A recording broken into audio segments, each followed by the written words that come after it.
안녕하십니까. 브레인가이 수석 컨설턴트 김무영 박사입니다. 이 영상을 보시는 많은 분들께서 가장 고민스러운 부분은 논문을 과연 어떻게 써야 할 것인가 일 것입니다. 일반적으로 우리가 학술 논문 혹은 학위 논문이라고 한다면 복잡한 수식과 통계가 난무하는 이른바 양적 연구를 직관적으로 떠올리실 겁니다. 그렇다면 과연 그러한 복잡한 수식과 통계표가 없는 그런 논문이 가능한가? 답부터 말씀드리면 가능합니다. 이른바 질적 연구 세계인데요. 이러한 질적 연구를 수행하기 위해서는 몇 가지 전제가 필요합니다.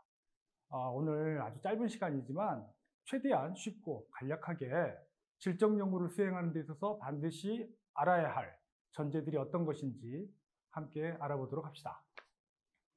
먼저 질적 연구를 수행하기 위해서는 양과 질의 차이를 알아야 합니다.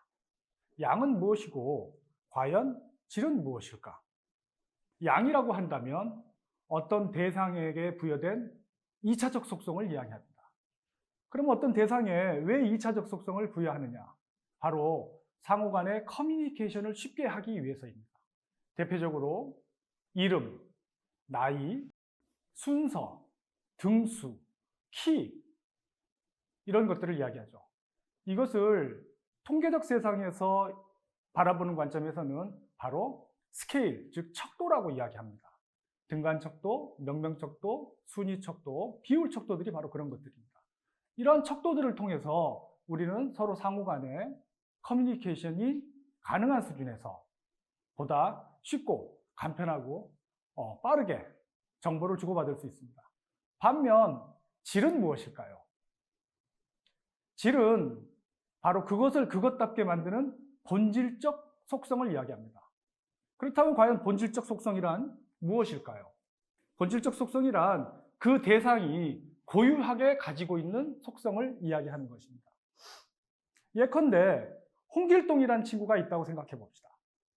홍길동은 이름은 홍길동이고 나이는 20살, 키는 175, 그리고 홍길동이 그 학교에서 학업 성취 능력은 3등 정도 한다고 칩시다.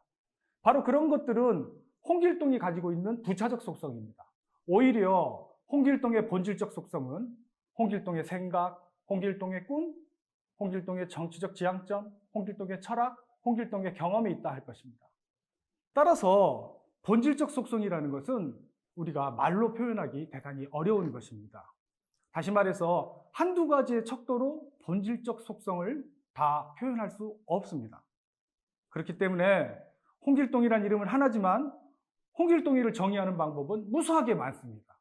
친구가 보는 홍길동, 엄마가 보는 홍길동, 선생님이 보는 홍길동, 심지어 홍길동 스스로 자신이 생각하는 자신의 모습 모두 다를 수 있다는 것입니다. 따라서 이렇게 홍길동을 정의하는 방식에 따라서 홍길동은 다양한 모습을 띌 수 있다는 것, 이것이 바로 질적 연구가 가지고 있는 속성이라고 할 수 있겠습니다. 이와 관련해서 엔지어는 과학은 단순히 사실의 집합이 아니다. 과학은 마음의 상태이다. 세상을 바라보는 방법이며 본질을 드러내지 않는 실체를 마주하는 방법이다 라고 설파한 바 있습니다.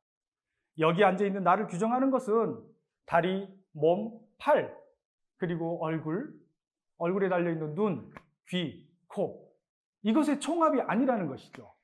이것은 단지 우리의 겉모습, 외형일 뿐이고 그 안에 담겨있는 그 어떤 것, 바로 그것을 그것답게 규정하는 본질이라고 이야기하는 것입니다. 자, 그렇다면 나를 나답게 만드는 혹은 그것을 그것답게 만드는, 즉 본질은 어디에 있을까요? 과연 껍데기에 있을까요? 아니면 그 껍데기가 감추고 있는 그 무엇에 있을까요? 보는 관점에 따라서 대답은 달라질 수 있습니다. 오늘 이야기하고자 하는 것은 바로 그 껍데기 안에 감춰진 그 무엇을 어떻게 끄집어내고 그것을 어떻게 논문으로 구성할 수 있는가와 관련된 이야기입니다. 자, 양과 질과 양의 정의의 의미에 대해서 알아봤는데요. 이제 본격적으로 질적 연구, 즉 본질적 속성을 논문으로 어떻게 구성하는지에 대해서 함께 알아보도록 하겠습니다. 일반적으로 본질적 속성을 구성하고 그것을 논문으로 만드는 가장 기본적인 이념 혹은 철학적 바탕은 이른바 현상학에 있다고 이야기합니다. 질적 연구는 기본적으로 현상학에 바탕을 두고 있습니다. 현상학은 그 자체로 세상을 바라보는 거대한 프레임이자 일종의 패러다임입니다. 질적 연구는 현상학 그 자체라고 하기보다는 그 현상학이 가지고 있는 방대한 아이디어 중 그것을 연구화할 수 있는 일종의 틀을 제공한다고 생각하시면 되겠습니다. 다시 말해서 현상학 그 자체가 질적 연구는 아니라는 뜻입니다.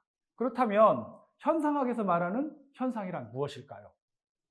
현상학에서의 현상은 말 그대로 존재가 우리 앞에 드러나는 모습 그 자체입니다.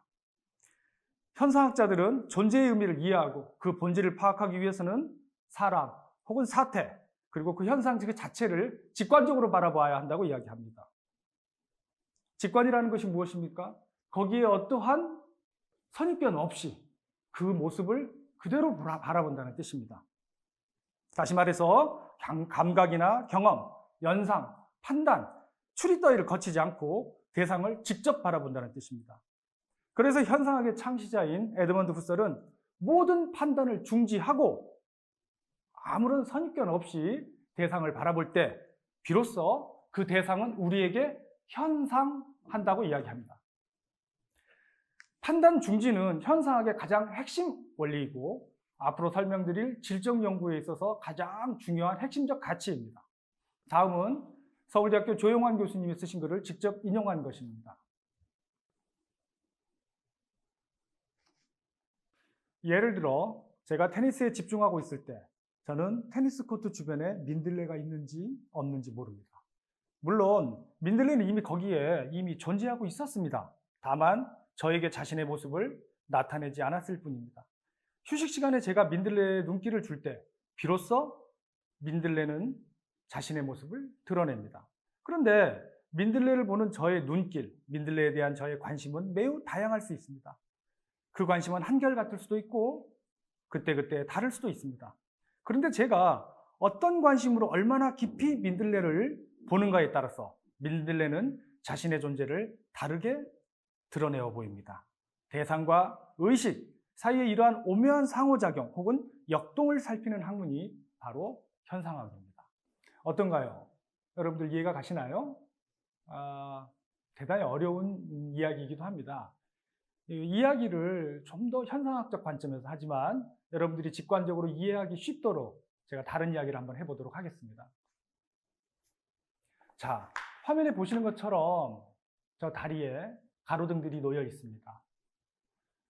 각각의 가로등들은 크기도 같고 모양도 같고 무게도 같고 기능도 같습니다. 심지어 가격도 똑같겠죠. 양적 관점에서, 즉 양적 연구라는 관점에서 봤을 때 저기 놓여 있는 가로등들은 모두 통계적으로 유의미한 차이가 없는 똑같은 가로등인 것입니다. 반면 현상학적 관점에서 봤을 때 저 가로등들은 모두 다른 의미를 가질 수 있습니다. 예컨대 저기 보이는 저 네 번째 가로등 밑에서 여러분들이 첫사람과 이별을 했다고 생각해 봅시다.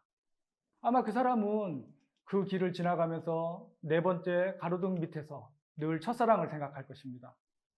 그 사람에게 있어서 모든 다른 가로등에 비교해서 그 네 번째 가로등은 특별한 의미가 있는 것입니다. 왜 그럴까요? 바로 그 네 번째 가로등에서 경험한 특별한 사실 때문입니다. 이렇듯 대상의 존재를 유심하고 그리고 깊이 있게 들여다볼 때 그리고 그 들여다본 세상이 자기와 특별한 관계를 맺을 때 우리는 그 대상에 의미를 부여하게 됩니다. 그리고 그 의미에 따라서 세상은 달리 보일 수 있다는 것이죠. 어느 날 그 길을 걷던 그 사람은 네 번째 가로등이 철거된 것을 보고 너무너무 가슴 아파할 수도 있겠죠. 이렇듯 양적 세계와 질적 세계는 대상을 바라보는 관점 자체가 다르기 때문에 당연히 이것을 논문으로 혹은 연구화할 때 형식과 틀이 전혀 다른 노선을 취할 수밖에 없습니다. 자, 여러분들에게 아주 익숙한 시가 여기 한 편 있습니다. 내가 그의 이름을 불러주기 전에는 그는 다만 하나의 몸짓에 지나지 않았다. 내가 그의 이름을 불러주었을 때 그는 나에게로 와서 꽃이 되었다. 그렇죠. 김춘수 시인의 꽃입니다. 세상에 수만 송이의 같은 꽃이 있다 해도 내가 그 꽃에 의미를 부여하고 이름을 불러줬을 때 그 꽃은 나에게 특별한 의미가 된다는 것입니다. 지금 이 영상을 보고 계시는 여러분들께서 한번 주위를 둘러보십시오. 여러분들이 쓰고 있는 볼펜, 공책, 컴퓨터, 의자, 책상. 아마 밖에 나가보시면 같은 가격으로 똑같은 것들을 수없이 살 수 있을 것입니다. 하지만 여러분들이 지금 사용하고 있는 주변의 모든 것들은 여러분들과의 특별한 관계를 맺은 것이기 때문에 여러분에게는 다른 의미로 다가온다는 것이죠. 바로 질적연구세계는 그 의미가 무엇인지, 그 의미의 본질은 무엇인지를 밝혀내고 그 구조를 정리하고 그 안에 담겨있는 학술적, 학문적 의미가 무엇인지 고찰하는 연구입니다.